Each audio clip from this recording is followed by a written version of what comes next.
اللہ علیہ وسلم کی آمد بعثت کے وقت ہمیں عرب کے حالات کے بعد بتاتے ہیں، عرب کا جغرافیہ، عرب کے معاشرتی حالات اور عرب کا معاشرہ ہمیں یہ بات بتاتا ہے کہ جناب نبی کریم صلی اللہ علیہ وسلم کی آمد کے وقت عموماً آپ سنتے ہیں بیٹیوں کو زندہ درگور کیا جاتا تھا۔ آپ سنتے ہیں کہ اس طرح جو وہ اپنے خاندان میں اپنی بیٹیوں کو کون کھلائے گا اور کون ان کو شادیاں کر کے دے گا، یہ بوجھ ہوگی، بار ہوگی، ہم کہاں سے کھائیں گے۔ یہ معاش کی فکر بیٹیوں کو زندہ درگور کرنے پہ آمادہ کرتی تھی۔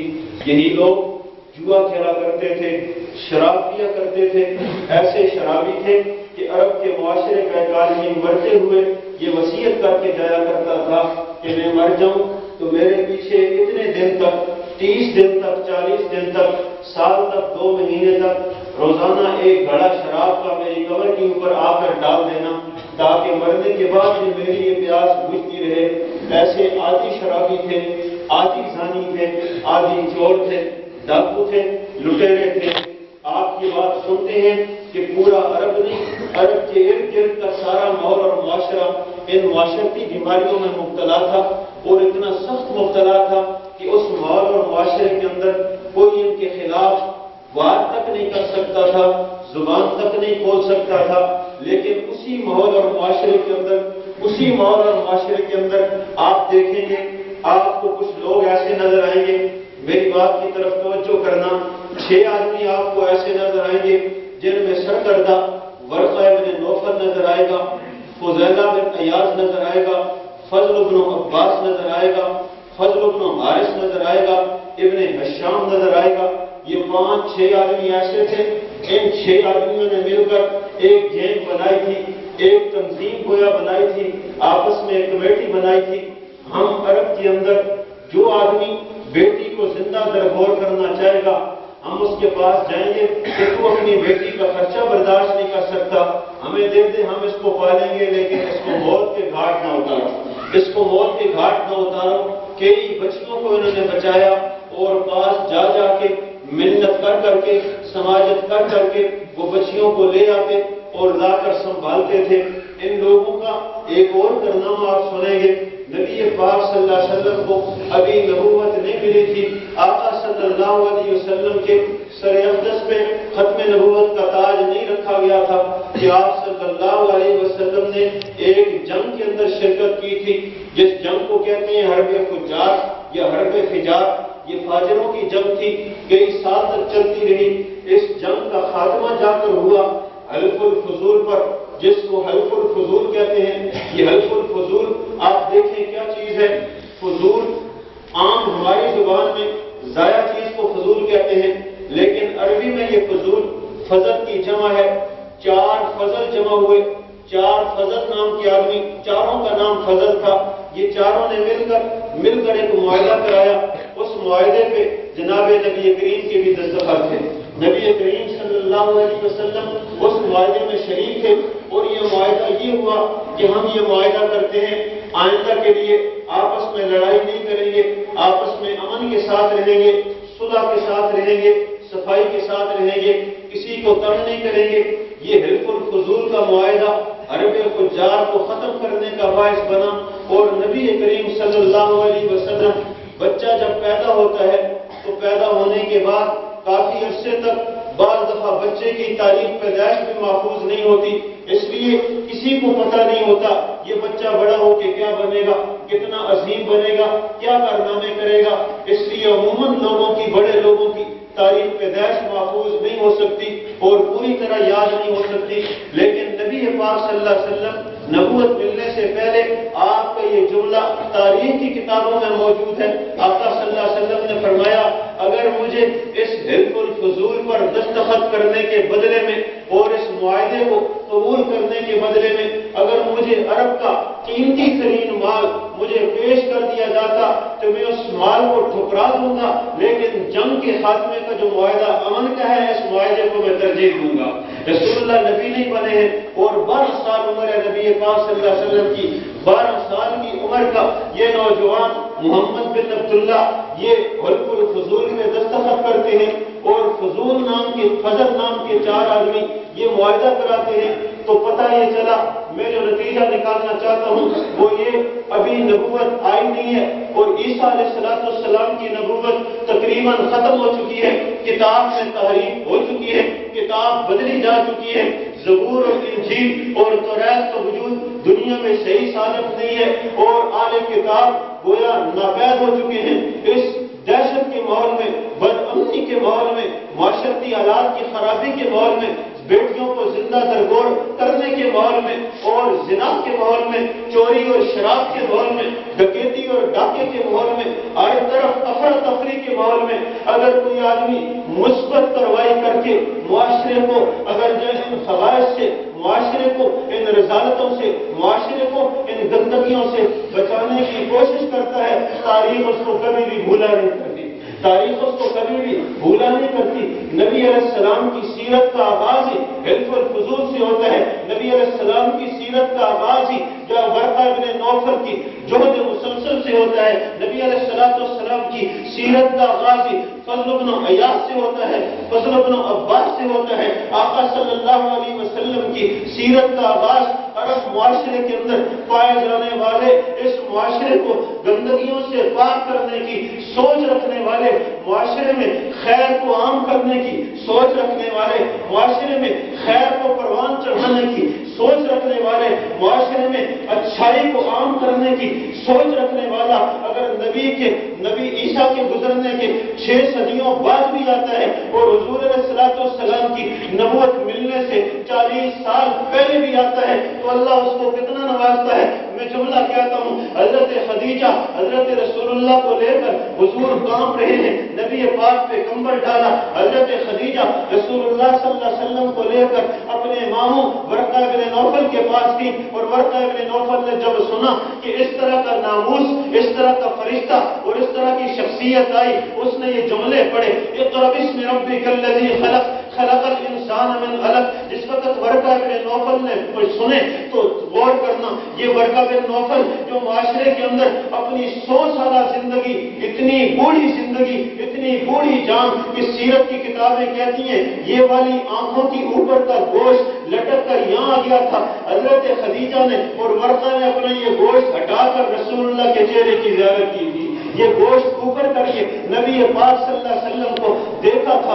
اتنا بوڑھا ورقہ بن نوفل ہاتھوں پہ راشا ہے اور چند دنوں کے بعد اس کی وفات ہوگی، دنیا سے گزر گیا. لیکن معاشرے میں خیر چاہتا تھا، معاشرے کی بیٹیوں کو زندہ درگور ہوتا ہوا دیکھنا نہیں چاہتا تھا. معاشرے کے اندر شراب پلایا جانا اس کو پسند نہیں تھا. معاشرے کے اندر فحاشی اس کو پسند نہیں تھی. معاشرے کے اندر گندگی اس کو پسند نہیں تھی. معاشرے کے اندر کیا وہ چوری اور ڈکیتی، قتل و غارت گری اس کو پسند نہیں تھی. رب ذوالجلال نے اس ورقہ کو ایماندار بنانا تھا، اس لیے ورقہ بن نوفل کی زبان سے اللہ نے یہ الفاظ نکلوائے کہ ورقہ بن نوفل نے کہا اگر میں اس وقت تک زندہ رہا کہ جس وقت آپ کو لوگ نکال دیں گے اور آپ جو ہے وہ نبی بن کر غالب ہوں گے تو میں آپ کی نصرت کروں گا، میں آپ کی مدد کروں گا، میں آپ کے ہاتھ میں ہاتھ ڈال کر آپ کا ساتھ دوں گا. یہ ساتھ دینا ابو بکر نے بھی ساتھ دیا تھا، علی المرتضیٰ نے بھی ساتھ دیا تھا، عثمان غنی بھی معاون بنا تھا، حضرت عمر فاروق بھی معاون اور مناصر بنے تھے. لیکن ورقہ بن نوفل نے مدد نہیں بھی کی ہے لیکن مدد کرنے کا ثواب بھی لے لیا ہے. مدد کی بھی نہیں ہے اور مدد کرنے کا ثواب بھی لے لیا ہے. دین پھیلانے میں شریک ہوئے بھی نہیں ہے لیکن دین پھیلانے کا ثواب بھی لے لیا ہے. رسول اللہ صلی اللہ علیہ وسلم کے معاون بنے بھی نہیں ہے لیکن پوری دنیا میں دین کے غلبے کا ثواب ورقہ بن نوفل لے گیا. کیوں؟ اللہ نے یہ اعزاز بخشنا تھا اس کی محنت اور سعی کی وجہ سے. میں کہنا یہ چاہتا ہوں آج کا نوجوان اگر اس کو مثال دی جائے حضرت عمر کی، کہتا ہے عمر کھاتا بھی پاکیزہ تھا، کہتا ہے عمر تو 14 صدیاں پہلے گزرا، قرآن کو اترتا دیکھا. اس کو مثال حضرت ابو بکر کی دی جائے، یہ کہے نبی پاک صلی اللہ علیہ وسلم کے چہرے کی زیارت کی تھی. نہیں، اگر اس کو مثال دے دی جائے خواجہ خان محمد کی، اگر اس کو مثال دے دی جائے حضرت عبداللہ درخواستی کی، یہ کہے گا عبداللہ درخواستی نے کتنے بزرگوں کی جھوٹیاں قصیدی کی تھی, کتنے لوگوں سے پڑھا تھا, دارالعلوم دیوبند سے فیض پایا تھا. ہمیں عبداللہ درخواستی کی مثال نہ دو, ہمیں جو ابو بکر صدیق کی, عمر فاروق کی مثال نہ دو. اس لیے میں آج کے دور کے اس ولی کامل کی مثال اس لیے دینا چاہتا ہوں کہ میں چند باتیں آپ کے سامنے ان کی زندگی کی کو نمائندہ کہنا چاہتا ہوں کہ نہ وہ حافظ ہے, نہ وہ قاری ہے, نہ وہ عالم ہے, نہ وہ کوئی جو علم رکھتا ہے. کئی دفعہ ایسا ہوا, عمر میں بہت چھوٹا تھا, میں 30 40 تقریباً 45 سال ان سے چھوٹا ہوں, لیکن جس دفعہ بھی کیا کبھی بھی گیا وہ آگے سے کہا کرتے تھے یہ مسئلہ کس طرح ہے, یہ مسئلہ کس طرح ہے. ہمیں تو اللہ رب ذوالجلال علماء کی جوتیوں میں بیٹھنے کی توفیق دے اور جنت میں علماء کی جوتیاں اپنی بغل کے نیچے سنبھال کر جنت میں جانے کی توفیق دے دے. یہ بات, یہ فیض ملا کرتا ہے, کیسے ملا کرتا ہے, یہ فیض ملتا ہے. میں نے عرض کیا سب سے پہلی چیز یہ فیض تب ملتا ہے جب انسان اگر عالم نہیں ہے, اگر حافظ نہیں ہے, اگر قاری نہیں ہے, اگر دین کے مدرسے میں اس نے پڑھا نہیں ہے, تو پھر صرف ایک رستہ ہے, یا تبلیغی جماعت کے ساتھ منسلک ہو جاؤ, یا پھر کسی اللہ والے کی درگاہ میں جا کر, اللہ والے کی خانقاہ میں جا کر, اللہ والے کے ہاتھ میں ہاتھ دے کے اللہ والے کے ساتھ ساری زندگی. مجھے وہ بات آج بھی یاد ہے, حضرت حاجی شہید صاحب فرمایا کرتے تھے میں حج کے لیے چلا گیا اور حج کے لیے میں گیا, فرماتے ہیں بحری جہاز کا سفر 6 مہینے کا ہوا کرتا تھا. وہاں جس وقت پہنچے تو فرماتے ہیں میں دعا کر رہا تھا, میں نے دیکھا کہ حتیم کے اندر بڑا رش لگا ہوا ہے. میں بھی دوڑا, میں نے دیکھا, میں سمجھا کوئی عرب کا عالم ہوگا, کوئی شام کا عالم ہوگا, کوئی عربی عالم ہوگا, لیکن میں حیران رہ گیا کہ وہاں بیٹھا ہوا پاکستان کا خان پر کٹورا کا رہنے والا پاکستان کا فاضل دیوبند مولانا عبداللہ درخواستی تھے. مولانا عبداللہ درخواستی فرماتے ہیں کہ میں مولانا عبداللہ درخواستی کے پاس چلا گیا. لوگ عربی بھی آتے ہیں, آ کر ہاتھوں کو چومتے ہیں, سلام کرتے ہیں, پاس بیٹھتے ہیں. حیران, اجمی آئے تو بات سمجھ میں آتی ہے, عربی آ کر سلام کرے, عربی آ کر راضی کرے اجمی کے سامنے, یہ تو بات نہیں ہے. فرماتے ہیں میں گیا اور میں نے ہاتھ مصافحہ کیا, میں نے اپنا تعارف کرایا. تھوڑی دیر کے بعد ایک بندہ آیا, بندے کی تڑپ دیکھنا, اللہ رب ذوالجلال فیصلے تڑپ پہ فرمایا کرتے ہیں. فرماتے ہیں جام شور و سندھ کا ایک جائز دیہاتی آیا, اور اس دیہاتی نے حضرت درخواستی کے پاس آیا اور آ کر قدموں پہ گر گیا اور جوتوں پہ گر گیا. حضرت درخواستی نے اس کو اٹھایا اور اس کو اٹھا کر کھڑا کیا اور رونے لگ گیا, اور رو کر اس نے ایک بات کہی. جب یہ بات اس کی سنیے, خدا کی قسم ایمان تازہ ہوتا ہے.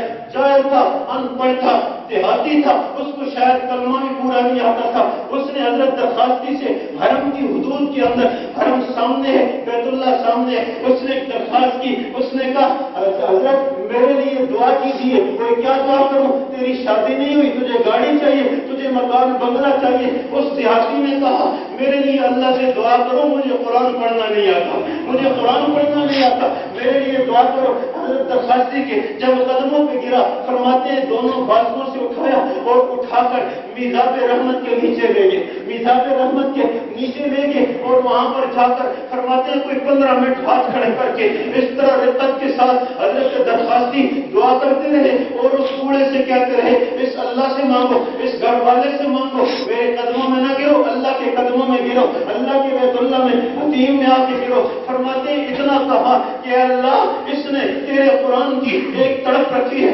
اللہ اس کو قرآن کا علم بھی عطا کر, قرآن کے الفاظ بھی عطا کر. وہ دیہاتی تھا. فرماتے ہیں حضرت کو ایک آدمی نے آ کر کھجوروں کی تھیلی دی. اس کھجوروں کی تھیلی میں سے حضرت فرمایا کرتے تھے اتنی سی تھیلی تھی, اور یہ کرامت, ولیوں کی کرامت برحق ہے, اس طرح نکالتے ہیں ادھر ادھر ادھر ادھر. کوئی کہتے ہیں تقریباً 200-300 بندہ تھا. اس تھیلی میں سے نکال کے دیتے رہے, نکال کے دیتے رہے. اور پھر میں نے دیکھا جب سب کو تقسیم کر دیا تو حضرت نے کہا ان کو بھی دے دو, ان کو بھی دے دو, ان کو بھی دے دو. فرماتے ہیں میں حیران ہوا کہ آدھی سی تھیلی پھر بھی بچی ہوئی تھی, آدھی سی تھیلی پھر بھی بچی ہوئی تھی. اور میں نے حضرت کے سامنے کہا کہ یہ باقی تھیلی مجھے دے دیجیے. حضرت درخواستی نے کمال شفقت کا مظاہرہ کرتے ہوئے کھجوروں کی وہ آدھی تھیلی مجھے عطا کر دی, مجھے دے دی. فرماتے ہیں پھر میں نے یہ معمول بنا لیا. حضرت درخواستی جب بھی آیا کرتے تھے, فرماتے ہیں پیچھے میں ہوتا. حضرت درخواستی